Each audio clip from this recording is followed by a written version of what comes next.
बार की बात है। एक छोटे से गांव में सैम नाम का एक किसान रहता था। सैम पूरे गांव में अपनी लगन और मेहनत के लिए जाना जाता था। उनका एक साधारण सा सपना था, पूरे क्षेत्र में सबसे सुंदर फूल उगाना। हर दिन सैम सुबह होते ही उठता और अपने बगीचे की देखभाल करता।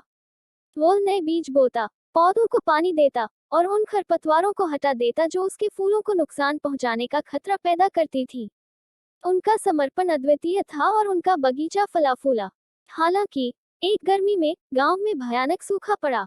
बारिश कम थी और चिलचिलाती धूप लगातार लग रही थी। सैम के पड़ोसियों ने अपनी फसल को सूखते देख उससे हार मानने को कहा। उन्होंने कहा, कोई फायदा नहीं सैम, तुम्हारे फूल इस सूखे से कभी नहीं बचेंगे।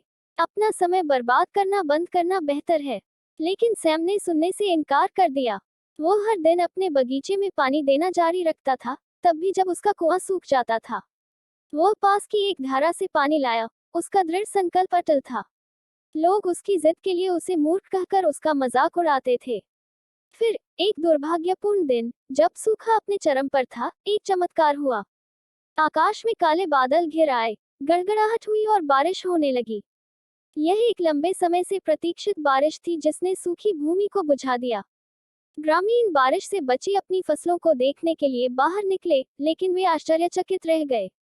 सैम का बगीचा रंग बिरंगे फूलों के मनमोहक समुद्र में बदल गया था, जो पहले से कहीं अधिक जीवंत और सुंदर था।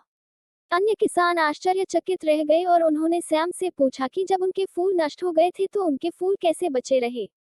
सैम ने मुस्कुराते हुए जवाब दिया, मैंने सिर्फ बारिश की उम्मीद नहीं की थी, मैंने इसके लिए तैयारी की थी।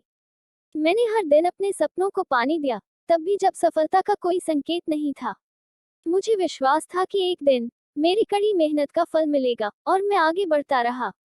सैम की दृढ़ता और अपने सपने पर अटूट विश्वास की कहानी ने पूरे गांव को प्रेरित किया। इसने उन्हें सिखाया कि दृढ़ संकल्प, कड़ी मेहनत और अपने लक्ष्यों में दृढ़ विश्वास के साथ वे सबसे कठिन चुनौतियों को भी पार कर सकते हैं। इसलिए विपरीत परिस्थितियों का सामना करने पर सैम की कहानी याद रखें। अपने सपनों पर टिके रहें, क्योंकि आप नहीं जानते कि कब आपके प्रयासों पर सफलता की बारिश आ जाएगी।